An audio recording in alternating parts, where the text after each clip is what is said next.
Örgü mü dediniz kanalımdan dünyadaki tüm dostlara selamlar, sevgiler, saygılar. Örgü mü dediniz kanalıma hepiniz hoş geldiniz. Bu videomda sizlere görmüş olduğunuz bu uzun hırka yapımını anlatmak ve paylaşmak istiyorum. Umarım sever ve beğenirsiniz. Beğeni ve yorumlarınızı videomun alt kısmında yapabilir. Ayrıca paylaşımda bulunarak daha çok kişilere ulaşımını sağlayabilirsiniz. Bütün detaylarıyla sizlere anlatmaya çalıştım. Evet, şimdi gelin hep birlikte örmesine geçelim arkadaşlar.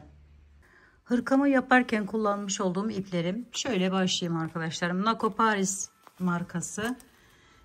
Şöyle numarası acı kahvenin 112.70. Bu ana rengimiz. Bunun numarası 63.83. Bunun rengi 10.43 numarası. Bu ise 55-20. Belki aynı şekilde kullanmak isteyen arkadaşlarım olabilir diye söylüyorum. Tığım ise 3.75. Elinize göre ayarlama yapabilirsiniz arkadaşlarım. Şöyle şurada 3.75 tığ kullandım. Şimdi öncelikle koyu renkli olan kahve ipimizle başlıyoruz. Şöyle alıyorum. Bir halka yapıyorum. Halkanın içerisinden giriş yaptım. Şu şekilde tuttum. Bir tane zincirle sabitledim. Sonra bir miktar yükseliyorum. Arkadan şu şekilde alıyorum ve bağlıyorum. Sonra arkadaşlarım yanına 11 tane ikili trabzan yapıyorum. 1 2 oldu. 12 olacak toplam sayımız ilkiyle birlikte. 3 4 5 6 7 8 9 10 11. Şimdi 12.'yi yaparken şu şekilde biraz sıkılaştırdım, gördüğünüz gibi şu şekilde tutuyorum, bunu iyice sıkılaştırıyorum, ikisini birlikte alıyorum, şöyle bağlıyorum arkadaşlar ve geliyorum, bunu da burayla birleştiriyorum şu şekilde. Şunu da alttan çekiyorum. Bir tane zincir çekiyorum ve bu ipimi kesiyorum. Evet, ilk sıramızı yaptık. İkinci sırada bu rengimi kullanıyorum. Hemen aldım şöyle. Şu şekilde bakın. Biraz rengi koyu olunca belli olmuyor ama şuradan başladım ben genelde. Şöyle tuttum bakın. İkisinin arasını açtım. Buradan girişimi yapıyorum. Bu ipimi de alıyorum şu şekilde. Bu ipimle beraber bakın biraz bıraktım. Şöyle tutup 1 2 3 tane zincir burası için çektim. İkisini birlikte çektiğim için böyle ikili trabzan gibi oluyor arkadaşlar. Sonra 1 2 3 tane zincir çekiyorum. Üzerine bir alıyorum. Aynı yerin içerisine giriş yapıyorum. Bir tane ikili trabzan yapıyorum. Sonra bir zincir çekiyorum. Üzerine bir alıyorum. Hemen yandaki iki arasına giriş yapıyorum. Şöyle. Bir tane ikili trabzan. Bir zincir. Bir tane ikili trabzan. Her bir araya şu şekilde ikili trabzanlar yapıyorum. Bir zincir çektim. Diğer yere geldim. Üçüncü yere. Şöyle girişimi yaptım. 1, 2, 3 tane zincir çektim. 4 köşe kare bir parça oluşturacağımız için şöyle köşemi, ikinci köşemi yaptım. Sonra bir zincir, bir tane hemen aradan giriş yaparak bir ikili trabzan, bir zincir, bir ikili trabzan daha, bir tane zincir, bir ikili trabzan daha yapıyorum. Şöyle sayarsanız köşeyle birlikte 4 tane ikili trabzanımız oluyor. Şimdi 1, 2, 3 tane zincir çektik. Üzerine bir aldık. Aynı yerin içerisine giriş yapıp 3. köşemizi de oluşturuyoruz. Bir zincir çektik. Üzerine bir aldık. Devam ediyoruz. Yanındaki bakın hemen girişimizi yapıyoruz. Şöyle bakın aralarından giriş yapıp ikili trabzanlarımızı yapıyoruz. 1, 2, bir tane daha yapıyorum. 3. Evet, şu şekilde ilerledim. Yine bakın 4 tane oldu. 1, 2, 3 tane zincir çektim. Üzerine bir aldım. Buradan girişimi yapıyorum. Ve buraya bir tane şu şekilde ikili trabzan yaptım. Bir zincir çektim. Üzerine bir aldım. Hemen yanındaki yerden bakın şöyle aradan giriş yapıyorum. Bir zincir çektim. Bir tane daha yapıyorum. Bir zincir çekiyorum. Geliyorum. Şu ilk yaptığım yerin üstünden giriş yapıyorum arkadaşlarım. Ve buraya şu şekilde kaydırarak bağlıyorum. Sonra bir tane zincir çekip sabitledikten sonra bir miktar ip bırakıp kesiyorum. Evet, görüntümüz bakın bu şekle geldi. Şimdi diğer rengimiz olan ana rengimize geçiyoruz.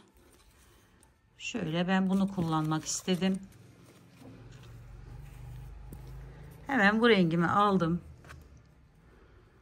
Şu fazla ipimi de aradan alarak ilk köşemi oluşturacağım. Buradan girişimi yapıyorum. Köşeden şu şekilde aldım. Yine bir miktar fazla bıraktım. Ve bununla 1, 2, 3 tane zincirimi çektim. Biraz gevşek bırakıyorum burayı. Bir üzerine aldım. Hemen yanına şöyle yarım trabzan yapıyorum. 3 tane. 1, 2, 3. Sonra hepsini birlikte alıyorum. Araya 2 tane zincir çekiyorum. Şu fazla ipi şöyle kesebiliriz. Evet. Şimdi 2 zincirden sonra üzerine bir alıyorum. Hemen yanındaki boşluğa geçiyorum. Köşemin yarısını yaptım şu anda. Derken sona geldiğimizde tamamlayacağız. Buraya 4 tane yarım trabzan yapıyorum. 3, 4. Şu şekilde birleştirdim. 1, 2 zincir çektim. Üzerine bir aldım. Devam ediyorum. Yine 4 tane yarım trabzan. 2, 3 ve 4. Birleştirdim. 1, 2 zincir çektim. Yine buraya 4 tane yarım trabzan. 2, 3, 4. Birleştiriyorum. 2 zincirimi çektim. Köşeye geldim. Köşeye önce 4 tane yarım trabzan yapıyorum. 1, 2, 3, 4. Sonra birleştiriyorum. Araya 3 tane zincir çekiyorum. 1, 2, 3. Biraz gevşek çekin arkadaşlarım. Eliniz sıkı ise 4'e de çıkartabilirsiniz. Sonra tekrar köşe olduğu için 4 tane yarım trabzan yapıyorum. 3, 4. Birleştirdim. 1, 2 zincir çektim. Devam ediyorum. 4'er tane yarım trabzan yapıp aralarda 2 zincir çekerek 1, 2 zincir yan tarafa geçtim. Her bir boşluğa bakın. Her bir boşluğa bu şekilde yerlerimi yapıyorum. Devam ediyorum. 1, 2, 1, 2, 3, 4. Köşeye geldim. Yine 2 tane dörtlü yapıyorum. Arada 3 zincir çekiyorum bu defa köşe olduğu için. 3 ve 4.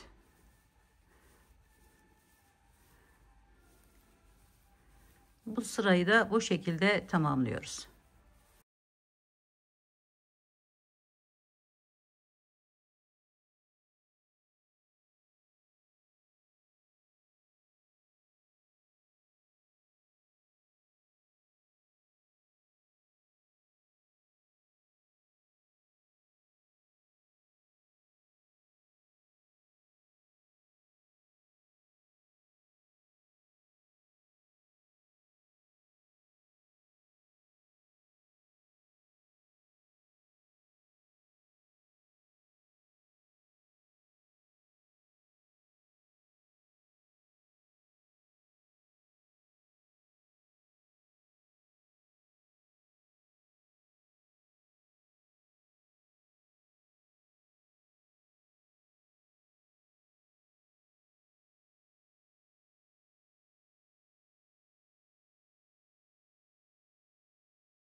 Evet, ilk köşemize geldik. Yine 4 tane yarım trabzanımızı yapıyoruz.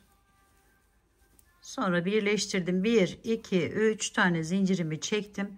Geliyorum arkadaşlarım. Bakın şu tepe noktasından şu şekilde girişimi yapıyorum. Kaydırarak bağlıyorum. Ve bu sırayı da bu şekilde tamamlamış oluyoruz. Bu 3. sıramız olmuş oluyor. Şimdi bu ipimizi kesmiyoruz. Hemen diğer renk ipimi alıyorum. Bunu kullanmıştım. Şöyle aldım. Yine biraz bırakarak şuradan girişimi yapıyorum bu şekilde. Bunu sıkılaştırıyorum. Ve bakın şu boşluğun yani köşemin hemen içerisinden giriş yapıyorum şu şekilde. Ve buradan alıp şöyle yükseliyorum. Sonra devam ediyorum. 2, 3. İkisini birlikte kalın bir şekilde yapın arkadaşlarım. Eğer bu şekilde yapmak istemezseniz şu şekilde de yükselebilirsiniz. İlk başta yaptığımız gibi. Şimdi birinciyi yaptık. Sonra üzerine bir alıyorum. Az önce 4 yapmıştık. Yani dörtlü dörtlü yarım trabzanlar yapmıştık. Şimdi bunun sayısını 5'e çıkartacağız. Bir tanesi bu. Yanına hemen 4 tane yarım trabzan yapıyorum. 2, 3, 4. Birlikte çekiyorum.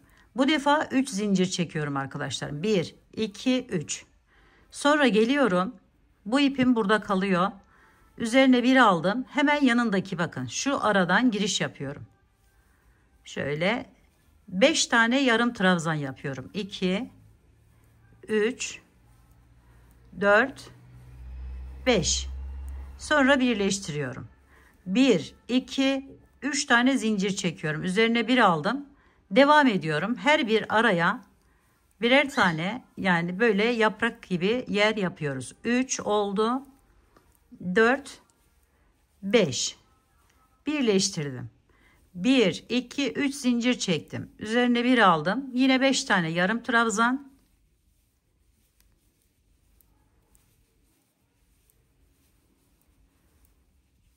Birleştiriyorum. 1, 2, 3 zincir. Sonra hemen köşemin yanındaki yere de yapıyorum. Aynı şekilde 2, 3, 4, 5. Birleştiriyorum. 1, 2, 3 zincir çektim. Köşeye geçtim. Köşede yine 5 tane yarım trabzan. 1, 2, 3, 4, 5. Birleştiriyorum. 1, 2, 3, 4 zincir çekiyorum. Bu defa üzerine bir alıp aynı yere ve 5 tane daha yarım trabzan yapıp birleştiriyorum. 2, 3, 4, 5. Birleştirdik. 1, 2, 3 zincir çektik. Yana geçiyoruz. 1, 2, 3, 4, 5. Birleştiriyoruz. 1, 2, 3 zincir ve bu şekilde bu sırayı tamamlıyoruz arkadaşlarım.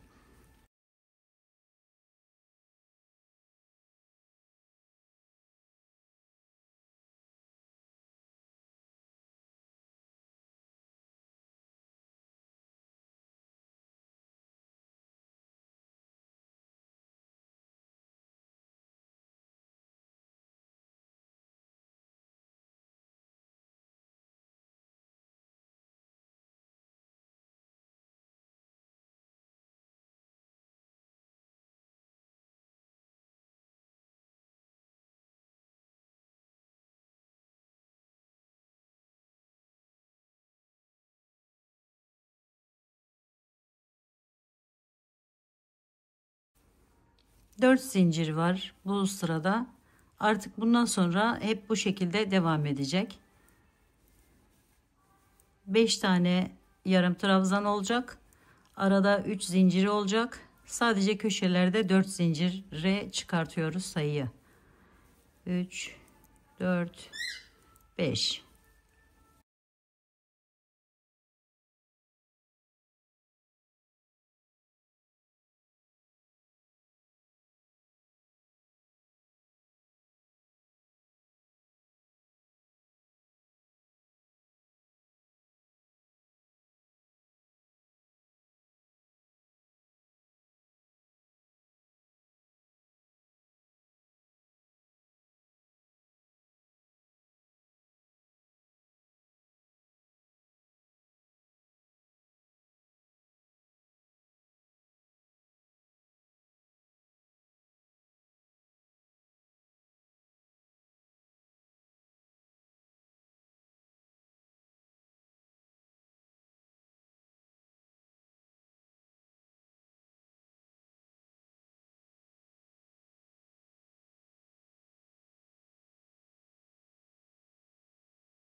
Yine 5 tane yarım trabzandan sonra 1, 2, 3, 4 tane zincir çekiyorum. Geliyorum, bakın şuradan girişimi yapıyorum.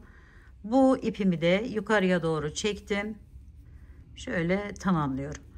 Sonra devam ediyorum arkadaşlarım bu rengimle. Şimdi bunu takıyorum bu şekilde ve geri dönüyorum. Şöyle aldım. Buradan bir tane zincirimi çektim. Yani bağladığım sık iğne ile. Sonra arkadan şu şekilde alarak ilk yerimi yapıyorum. Yanına yine 5 tane 4 tane pardon köşe olduğu için bir tanesi, bunu sayıyoruz. 3, 4, 5 yaptım. Sonra birleştiriyorum. 1, 2, 3. Hiç değiştirmiyoruz artık. Bunu dilediğimiz büyüklüğe gelene kadar devam ediyoruz. Kaç tane renk kullanacaksak kullanabiliriz tabi. İlla ki bu renkler olacak diye bir şey de yok arkadaşlarım. Şimdi bakın şu ipimi biraz devam ettiriyorum ve daha sonra kesiyorum. Artık ona ihtiyacım olmayacak. Benim yaptığım şekilde yaparsanız arkadaşlar. Şöyle 3, 4, 5.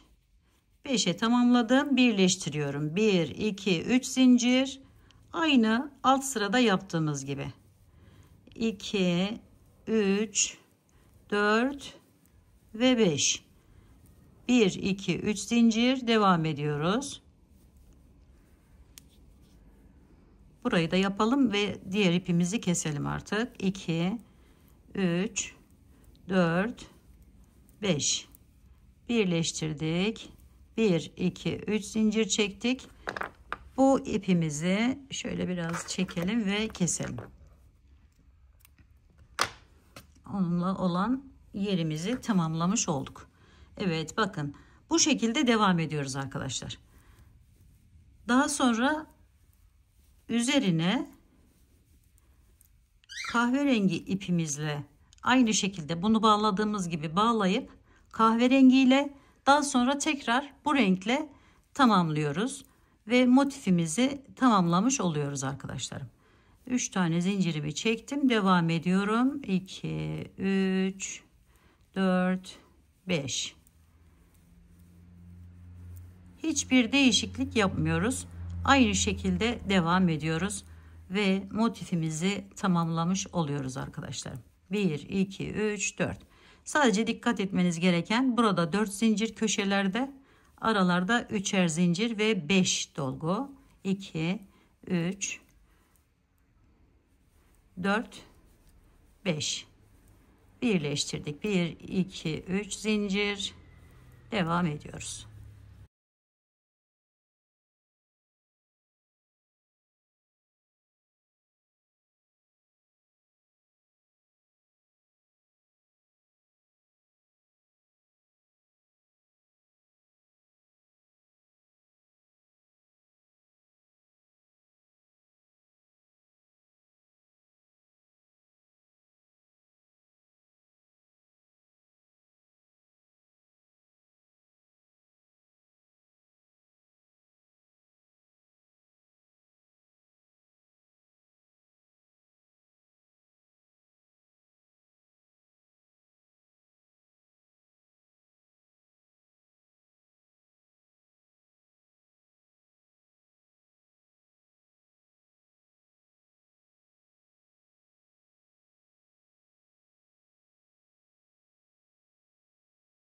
Burayı bilmeyen arkadaşlarım için, yeni başlayan arkadaşlarım için bir daha göstermek istedim. 4 tane zincirimi çektim. Geliyorum, hemen buradan girişimi yapıyorum şu şekilde. Şimdi koyu kahve olan şu ipimi alıyorum. Bu ip tercihi tamamen size ait arkadaşlarım. Bakın şöyle biraz bıraktım. Şunu iyice çekiyorum. İkisini birlikte aldım. Geri dönüyorum. Şu boşluktan girişimi yapıyorum. Onunla birlikte aldım. 1, 2, 3. Sonra üzerine bir alıp 4 tane yine yarım trabzan yapıyoruz. 2, 3, 4 birleştiriyoruz. 1, 2, 3 zincir devam ediyoruz. Motifimiz bu kadar arkadaşlar. Bir tane daha şimdi bu rengimizle tamamladıktan sonra bu sırayı bir sıra daha şu rengimizle, yani şu bıraktığımız iple devam edeceğiz ve motifimizi tamamlayacağız. Dediğim gibi daha büyük ya da daha küçük de yapabilirsiniz tabi. Renklerde tabi geçişlerini de farklı şekillerde de yapabilirsiniz. Motifimizin ana temeli bu şekilde yapılıyor arkadaşlar. 4, 5. Evet. 1, 2, 3. Bu şekilde devam ediyoruz. Dediğim gibi bir sonraki sırada da tekrar bununla bitireceğiz. Evet arkadaşlarım, bakın bu sırayı da bu şekilde tamamladım. Şimdi bu motifimi bitirdim. Şimdi bu büyük motiflerden arkadaşlarım toplam 31 tane olması gerekiyor. 31 tane bu şekilde motif yapıyoruz ana yerimiz için. Şimdi bir de bunun yarısına ihtiyacımız olacak. Yani şöyle bir görünümüne olan yarım motife ihtiyacımız olacak. Onu da şimdi hemen birlikte örelim arkadaşlar. Yine bu koyu renk ipimi alıyorum. Aynı şekilde devam edeceğiz çünkü. Şöyle buradan yine bir halka yapıyorum. Şöyle. Sonra bağladım, tutundum şöyle. Bir tane zincir çekiyorum buraya. Şu şekilde. Daha sonra arkadaşlarım bunu şöyle biraz yükseliyorum. Alıyorum hemen. Ve bir tane şöyle bağlıyorum birbirine. Yani ikili trabzan boyutuna getiriyorum. Bu bir oluyor. Hemen yanına 7 tane ikili trabzan yapıyorum. Toplam 8 tane bu şekilde yerim olacak. 2, 3, 4, 5, 6, 7. Şimdi 8. de yine sıkıştırıyoruz şöyle biraz. Şöyle ikisini birlikte alıyorum. 2 ipimi de ve bu şekilde tamamlıyorum. Bir tane zincir çekiyorum ve kesiyorum. Şöyle. Şimdi burayı yaptık. Hemen ikinci sırasına geçiyoruz. Bu ipimizi alıyoruz. Bu bağladığımız yer burada kalıyor arkadaşlarım. Bunu şöyle yaparak içinden de birazdan alacağız zaten. Arkaya doğru alıyorum.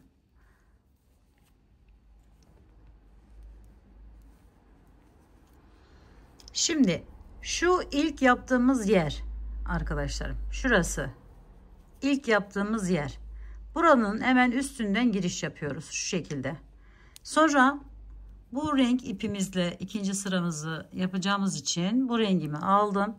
Şu şekilde bağlıyorum. Biraz yükselttim şöyle diğerini.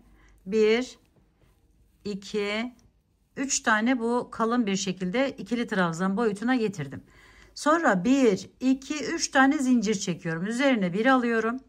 Pardon, burada 2 zincir çekiyoruz. Üzerine bir aldık. Hemen buradan giriş yapıyorum bakın.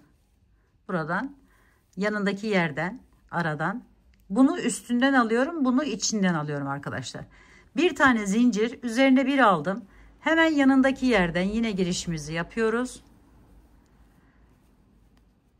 Bir zincir, tekrar bir tane daha. Bir zincir, bir tane daha. Şimdi burası benim köşem olacak.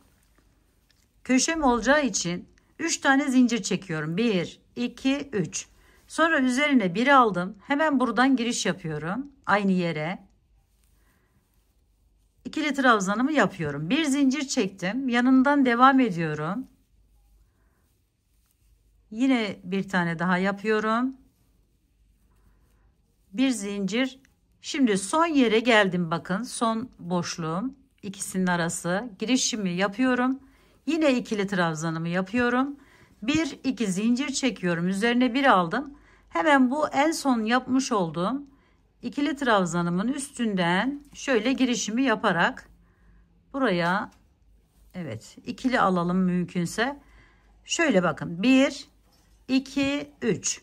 Yani ikili trabzandan bir tık büyük oluyor böyle yaparsanız. Şöyle hemen aldım ve kesiyorum. Şimdi bu ipimi de hemen şöyle çekeyim. Orada böyle şey gözükmesin. Şöyle arkaya aldıktan sonra fazlalıkları keseriz. Şimdi bu rengimize geçiyoruz. Aynı sıralamayla devam edeceğiz. Yine aynı motifteki gibi devam ediyorum arkadaşlarım. Burada dikkat etmeniz gereken hususlar buralar. Şimdi buradan giriş yapıyorum. Şöyle.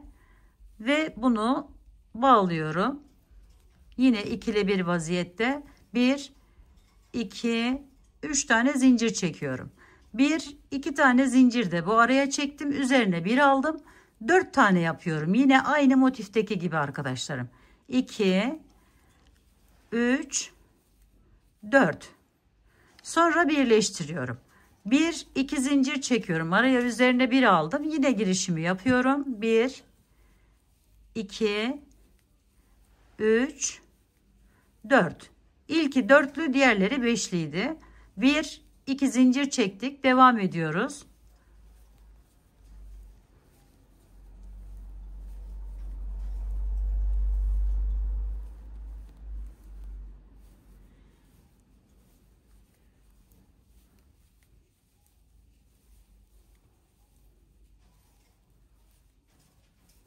Şimdi köşe olan yerimize geldik. Orayı da aynı diğer köşeler gibi devam ettiriyoruz. 4 tane yaptık. Bağladık. 1 2 3 zincir çektik. İlk sıra olduğu için. Sonra tekrar 4 tane ile devam ediyorum. 2 3 4. Evet, 4 yarım trabzanı birleştirdim. 1 2 zincir çektim. Devam ediyorum.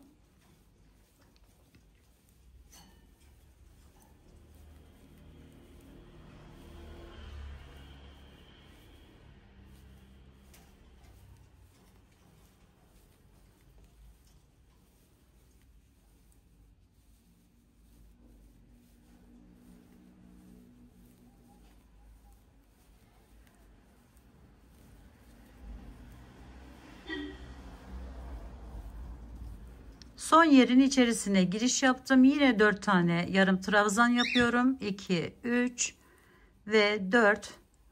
Sonra birleştirdim. 1, 2 zincir çektim. Üzerine bir aldım. Bakın şu ikili trabzanımın hemen üstünden giriş yapıyorum. Şöyle ve buraya bu şekilde alarak devam ediyorum. Daha güzel durması için. Bu defa ipimi kesiyorum arkadaşlarım. her sırada ip keserek devam edeceğiz. Şimdi bu rengimi tamamladım. Diğerine geçiyorum.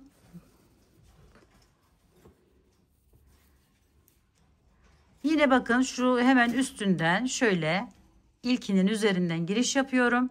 Bunu da aldım bu şekilde. Yine şöyle 1, 2, 3 tane zincir çektim. 2 de sonradan çekiyorum. Yani bu 3 ikili trabzan boyutuna geldikten sonra üzerine 1 aldım. Bakın şu aradaki boşluğa 5 tane yarım trabzan yapıyorum. 1, 2, 3, 4, 5. Birleştiriyorum. 1, 2, 3. Aynı motif arkadaşlar. Devam ettiriyoruz. 1, 2, 3, 4, 5. Birleştirdik. 1, 2, 3. Devam ediyoruz.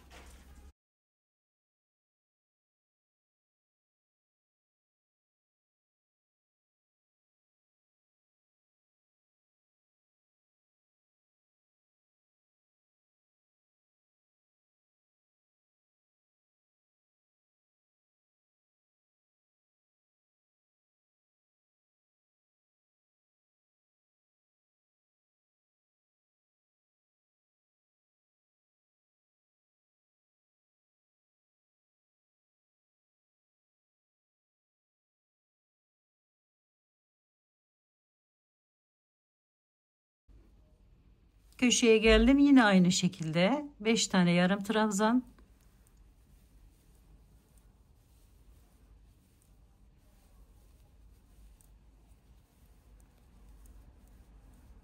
Arada 4 zincir. Bu defa tekrar 5 tane yarım trabzan yapıyorum.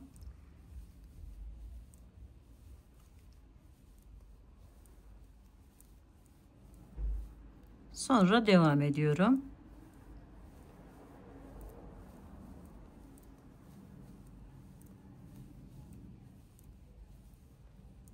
Şu fazla ipimizi de hemen şöyle alalım.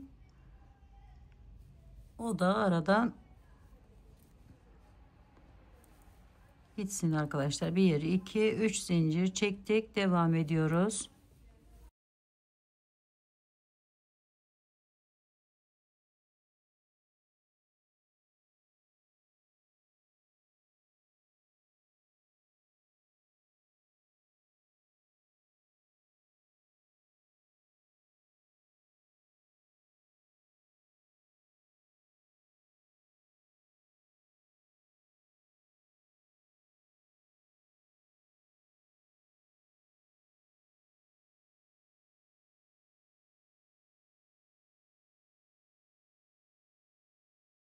Şimdi son araya da aynı şekilde devam ediyorum.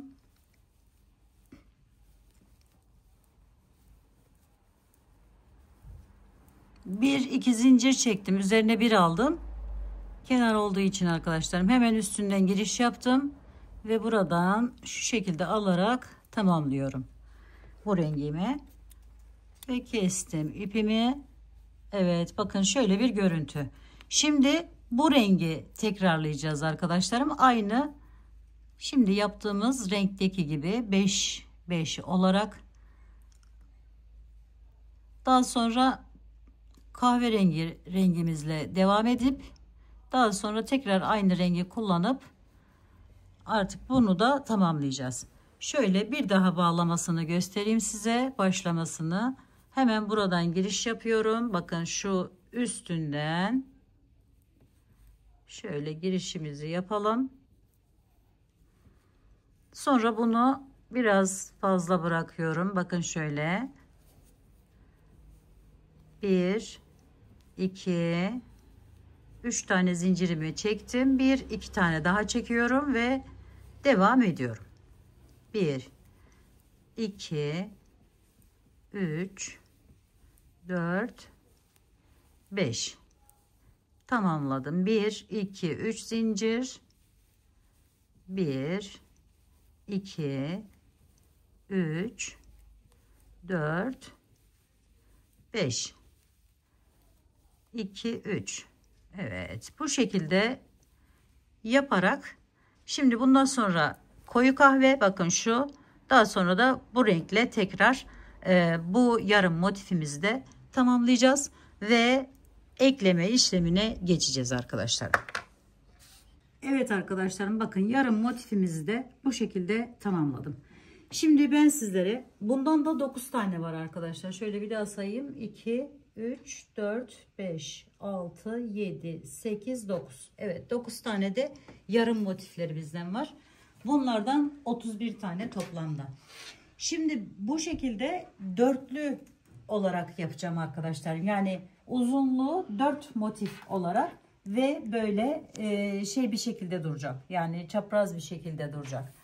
Şimdi ilk dörtlüyü koyduk böyle. Ben bunu daha sonra size eklemesini göstereceğim. Hemen bunların üzerine şöyle ikincileri de koyalım.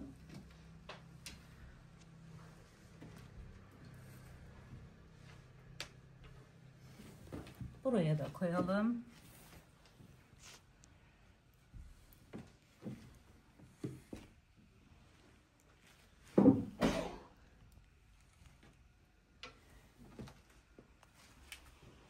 Şimdi bu ana yerimiz, bu ortaya şöyle ekleyeceğiz. Arkası alt kısmın arka kısmı olacak. Şöyle bu araya. Sonra bu araya koyduk motiflerimizi. Evet, şimdi arkadaşlarım bu yanlar, bakın burası yan kısmı, omuz kısmı şurası olacak, şu kısım olacak omuzumuz. Onu birazdan daha detaylı gösteririm. Şimdi yanları kapatmak için şöyle bakın, ikiye katlıyorum motifimi, şu aradaki boşlukları kapatacağız. Şöyle bir burasını, bakın şuraya ekleyeceğiz, buraya ekleyeceğiz. Burayı ise, şu iki kenarı ise buraya ekleyeceğiz, buraya ekleyeceğiz. Böylelikle burayı da oluşturmuş olacağız. Evet. Evet, bunu da buraya koyuyoruz. Şimdi bunu hemen karşı tarafa, bakın motifleri ikiye katlayıp bu yan boşlukları da bu şekilde kapatacağız arkadaşlar.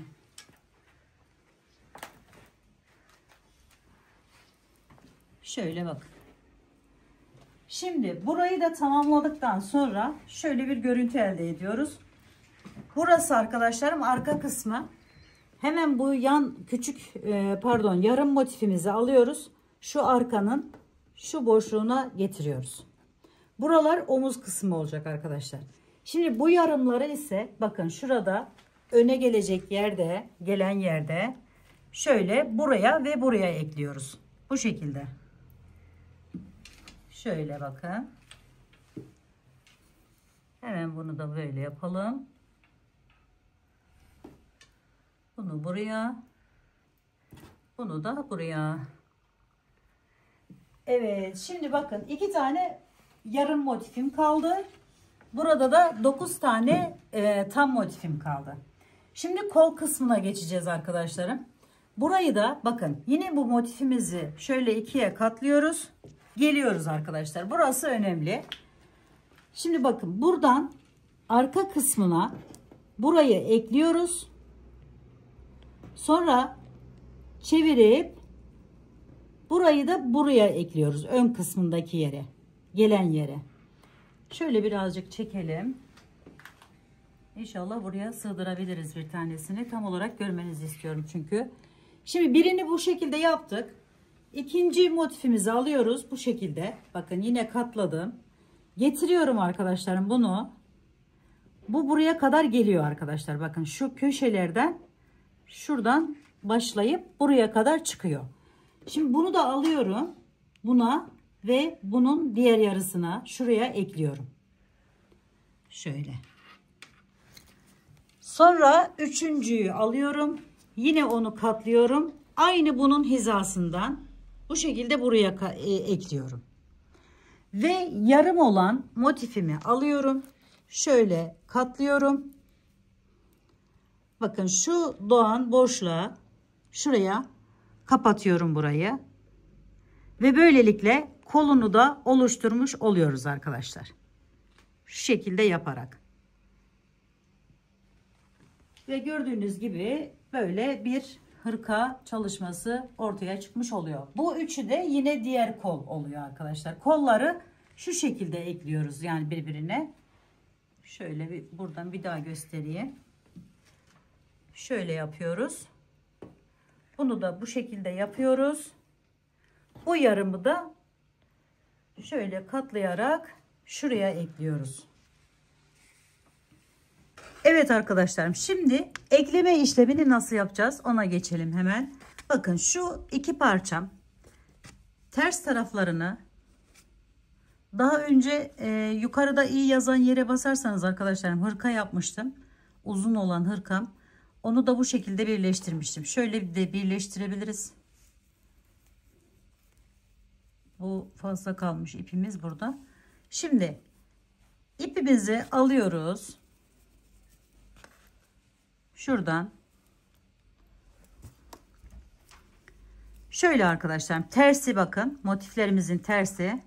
Buradan giriş yaptım. Buradan da yapıyorum. Şöyle alıyorum.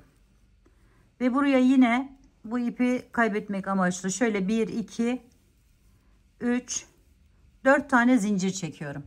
Sonra geçiyorum şu iki araya. Bakın hemen bunu atladık.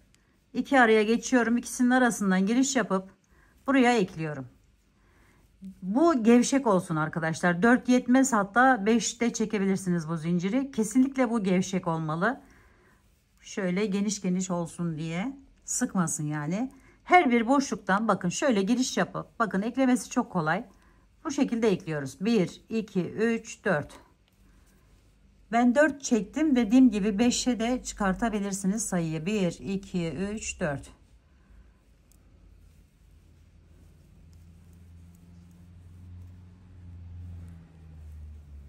Eklemesi de bu şekilde oluyor arkadaşlarım. Az önce gösterdiğim şekilde motifleri koyarak birbirine ekleme işlemini yapabilirsiniz. Evet, şöyle aldım. 1, 2, 3, 4.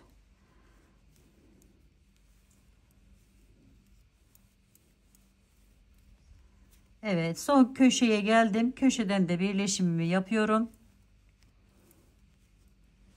Ve bunu buradan kesmek istiyorum şöyle. Şöyle bakın.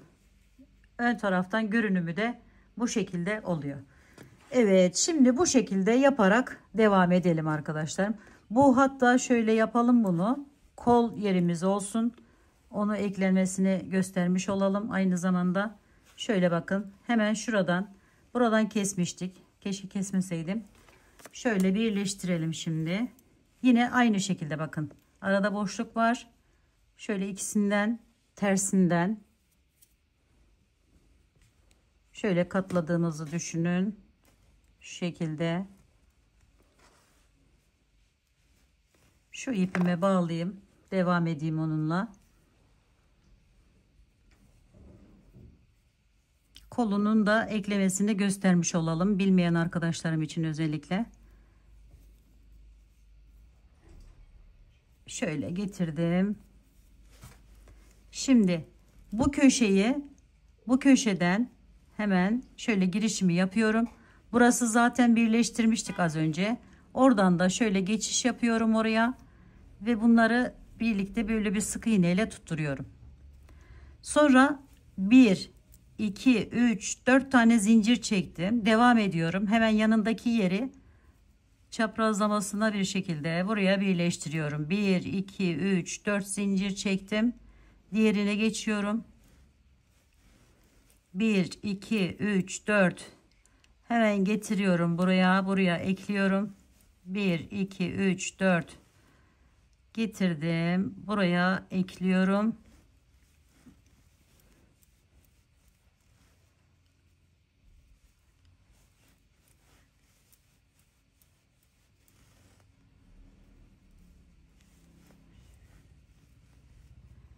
Şimdi bunu bakın buradan alıp buraya kadar getirip birleştiriyorum arkadaşlar. Şöyle 1, 2, 3, 4.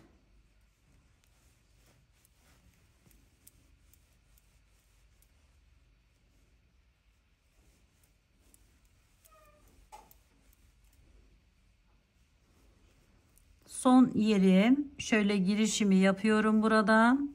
Şu birleşim yerinden alırsanız daha güzel olur. Buradan da alıyorum. Şöyle birleştiriyorum. Şimdi ucuna bu yarım olan parçamı ekleyeceğim arkadaşlar. Onu da hemen şöyle tutuyorum. Şu şekilde. Bakın bunun şu köşesinden, tam ortadaki köşeden giriş yapıyorum. Şöyle kaydırarak bağladım. 1, 2, 3, 4 tane zincir çektim yine. Buradan atlıyorum buraya. Şu ikisini birlikte alacağız arkadaşlarım. Şöyle aldık. Girişimizi yapıp sık iğne ile tutunuyoruz. 4. Buradan aldık. Birleştirdik. 1, 2, 3, 4. Buradan alıp birleştiriyoruz.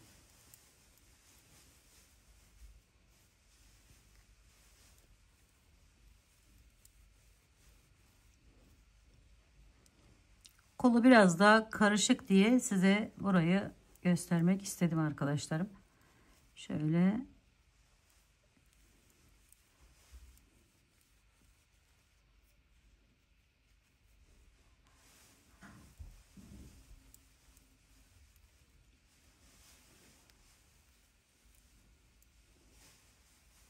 son yere geldik. Yine 4 zincir ve gelip burayla birleştiriyoruz. Sonra bir zincir çekip sabitledikten sonra kesiyoruz. Şimdi bu tarafa geçelim.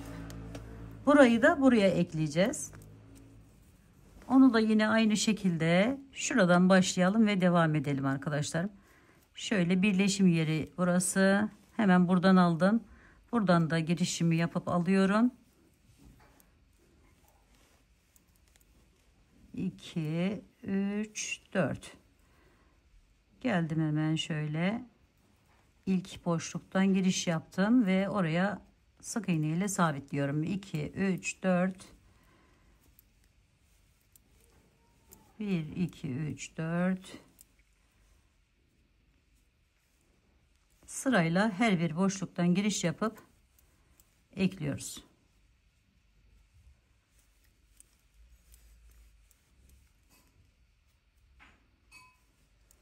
Bunu içinde kullandığınız renklerden de yapabilirsiniz.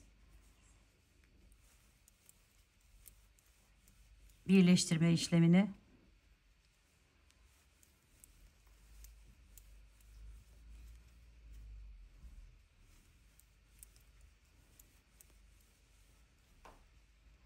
Evet, son yere yine geldim. Gördüğünüz gibi şöyle aradan giriş yapıp alıyorum ve burayı birleştiriyorum.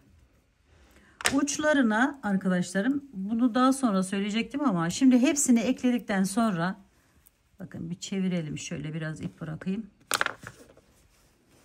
Bir sıra, iki sıra, artık ne kadar isterseniz o kadar sıra aynı renk ya da içindeki kullanmış olduğunuz renklerle yapabilirsiniz. Bakın birleştirilmiş hali bu şekilde olacak. Şöyle. Özellikle bakın zincirleri geniş çekin demekteki amacım bu kasılma gibi gördüğünüz yerler olmasın diye arkadaşlar. Şöyle göstereyim. Şimdi burası kolucu. Burayı dilerseniz lastik şeklinde, dilerseniz de aynı modeli devam ettirerek bir ya da iki sıra fark etmiyor. Artık ne kadar isterseniz dediğim gibi yapabilirsiniz. Şöyle 1, 2, 3 tane zincir çektim. Modelimizi biliyoruz zaten. Her bir boşluğa giriş yaparak 1, 2, 3, 4, 5 birleştirdik. 1, 2 zincir çektik. 2 çekelim ki arası daha güzel, daha sıkı dursun. Şöyle hemen bir yan tarafa giriş yaptım. 2, 3, 4, 5 birleştiriyorum. 1, 2, 3, 2 zincir çektim. Devam ediyorum. Boşluktan giriş yapalım. 2, 3, 4, 5. 1, 2 zincir. Sonra devam edelim hemen yanından. 2, 3 4 ve 5. 1 2 zincir. Devam ediyorum. Boşluğa giriş yapıyorum.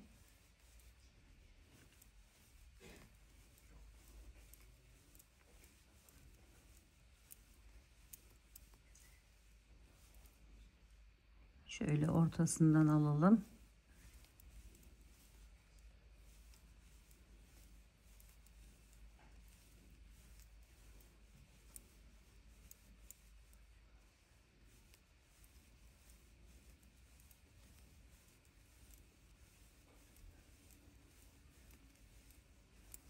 Evet, bir sıra bu şekilde yaptıktan sonra ikinci sırada arkadaşlarım, bunu dilediğiniz sıra yapabilirsiniz.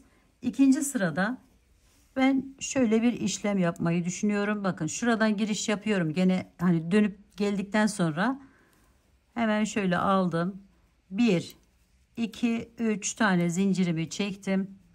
Sonra üzerine bir aldım. Yine beşli bir yaprağımı yapıyorum. 4 ve 5 birleştirdim. 1 2 3 tane zincir çektim. Şuradan giriş yapıyorum. Bakın şöyle 3 tane de çekebilirsiniz, 4 tane de. Sonra 1 2 3 tane zincir çekip aşağıya iniyorum ve buraya bağlıyorum. Bu da böyle birbirinden ayrı bir şekilde, böyle tekli bir şekilde durması için arkadaşlarım. Dilerseniz bir alt sırayı yapmadan da devam edebilirsiniz. Bakın sonra buraya geçiyorum. Sık iğne ile oraya geçiş yaptım. 1 2 3 tane zincirimi çektim. 5 tane dolgumu yapıyorum. 2 3 4 5 sonra birleştirdim. 1 2 3 4 çekelim. Şöyle hemen ekleyelim buradan. 1 2 3 tane zinciri çekip aşağıya iniyoruz. Buraya bir sık iğne, sonra yan tarafa geçiyoruz. Yandaki boşluğa da aynı işlemi uyguluyoruz ve kenarlarını bu şekilde tamamlamış oluyoruz arkadaşlarım. Kolunda ve ön kısımlarında, yan kısımlarında hiçbir azaltma yapmadan bu şekilde yaparak devam edebilirsiniz arkadaşlar. Evet, burayı da tamamlayalım ve kapanışa geçelim arkadaşlarım.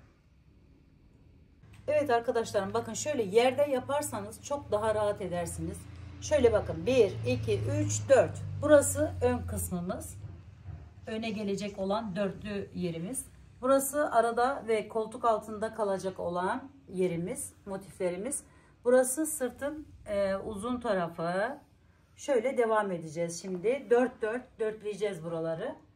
Bakın şu şekilde. Şimdi şöyle alıp şu şekilde yaptığımız zaman yatırdıktan sonra bu şekilde gözükecek. Şimdi bu tarafı aynı şekilde yapıp eklememizi yapacağız. Birazcık şuraya şöyle göstereyim yine. 1 2 3 4 zincir geldim, bakın köşeden giriş yaptım. Bunu da alıyorum. Şöyle tutundum. Sonra diğer motifimi, ters tarafını arkadaşlarım, tekrar söyleyeyim onu. Ters taraflarından ekleyerek devam ediyoruz.